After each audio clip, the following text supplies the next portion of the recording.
Bonjour mes chers élèves, aujourd'hui on va commencer un nouveau chapitre, les lentilles minces du programme de deuxième année du cycle secondaire collégial. Donc observons cette diapo qui contient différents objets optiques. Quel est le point commun entre ces différents objets optiques? Quel est le point commun entre ces différents objets optiques? Donc, tous ces objets optiques contiennent des lentilles. Tous ces objets optiques contiennent des lentilles. Ça veut dire quoi une lentille? Donc, une lentille est formée d'une matière transparente, verre ou bien plastique, rigide, délimitée par deux surfaces lisses dont l'une au moins est sphérique. L'épaisseur au centre de la lentille, l'épaisseur au centre est différente de celle au bord. Les lentilles sont présentes dans les appareils d'optique astronomique, les lunettes, microscopes, la loupe, les objectifs d'appareil photo, les jumelles, etc.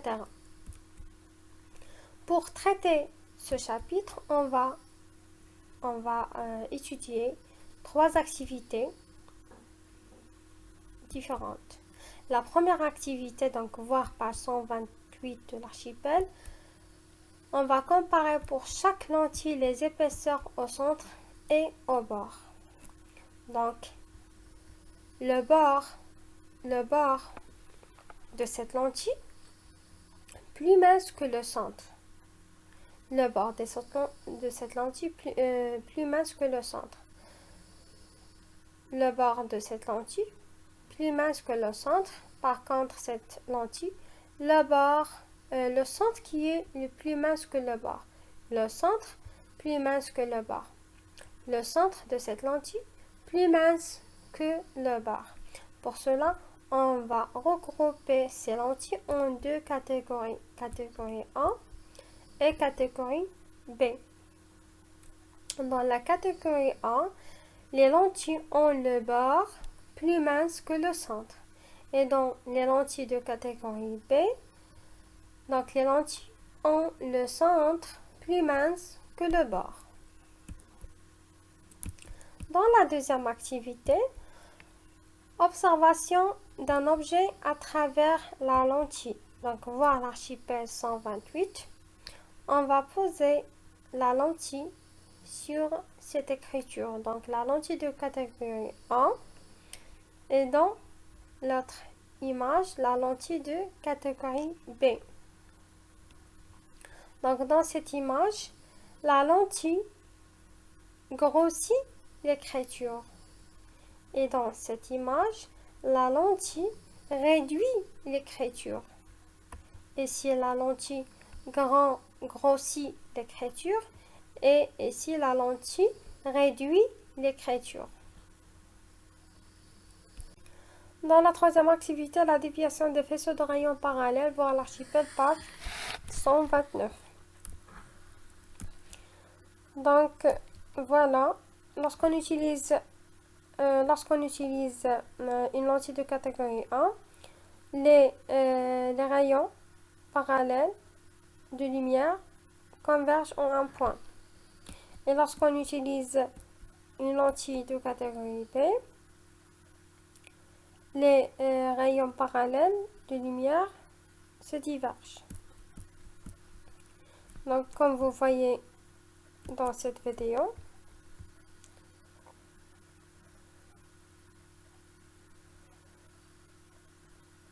lorsqu'on ajoute une lentille de catégorie A, les rayons parallèles se convergent en un point qu'on appelle F',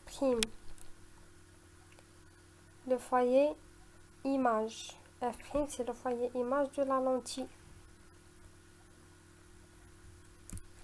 Et lorsqu'on ajoute une lentille de catégorie B, les rayons lumineux parallèles se divergent.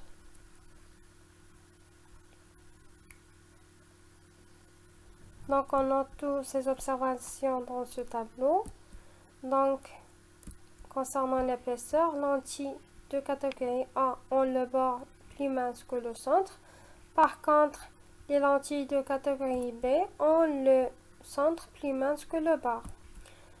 Concernant l'observation sur le texte, lorsqu'on met la lentille de catégorie A sur un texte, donc la lentille grossit l'image ou bien grossit l'écriture, et lorsqu'on met la lentille de catégorie B sur une écriture, la lentille réduit l'écriture ou bien réduit l'image.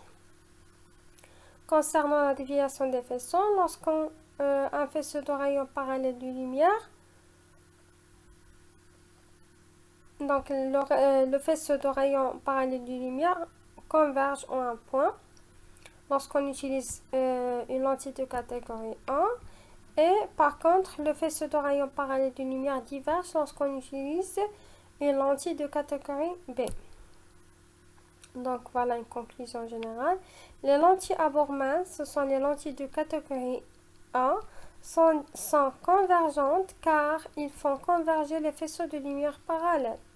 Les lentilles à bord épais, ce sont des lentilles de catégorie B, sont divergentes car ils font diverger les faisceaux parallèles de lumière. Passons maintenant à la deuxième partie, les caractéristiques d'une lentille mince convergente. On ne doit jamais abandonner des bouteilles en verre dans la nature car cela peut engendrer un incendie. Pourquoi? Donc, cette lentille est placée face au soleil de façon à obtenir la plus petite tache lumineuse possible sur une feuille. Cette fait converger les rayons, donc cette lentille fait converger les rayons du soleil en un point. En ce point, on peut enflammer une feuille de papier car on y concentre l'énergie provenant du soleil et traversant la lentille. La température en ce point peut être très élevée, jusqu'à plusieurs milliards de degrés Celsius.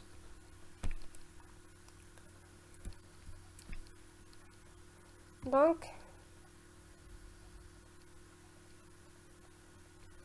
voilà un rayon lumineux qui passe par le centre, ne dévie pas.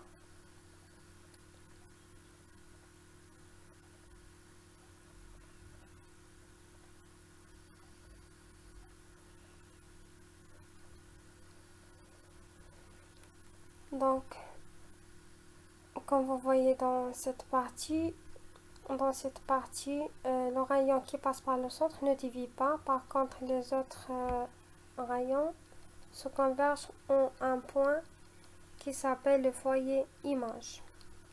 Donc, lorsqu'on ajoute une lentille convergente, donc ici c'est le foyer objet. Dans cette partie, on a des objets. Dans cette partie, on obtient des images. Donc voilà le foyer objet.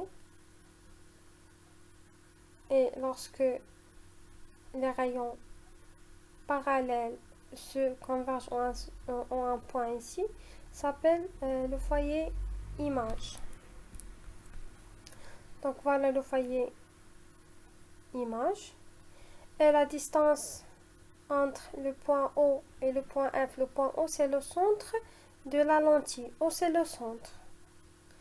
Et cette lentille, donc la schématisation d'une lentille convergente, cette lentille contient un axe optique.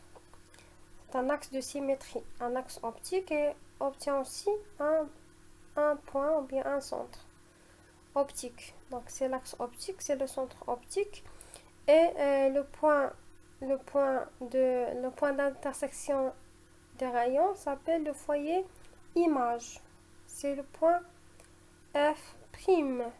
Donc ici c'est F', le foyer image. Et dans l'autre partie de la même distance, on a le foyer objet.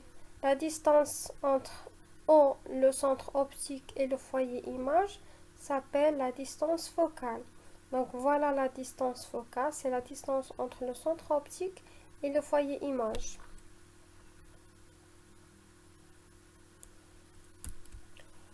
prouvons l'emplacement d'image d'un objet à travers d'une lentille convergente.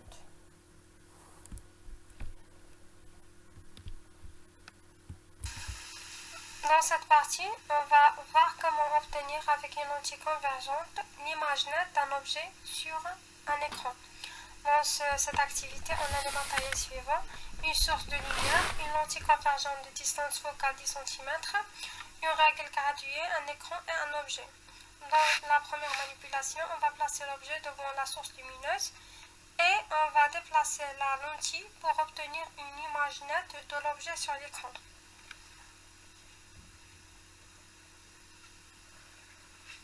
Donc ici on a obtenu l'image nette F renversée. D'accord? Dans la deuxième manipulation, on a placé l'écran pour obtenir de nouveau une image nette.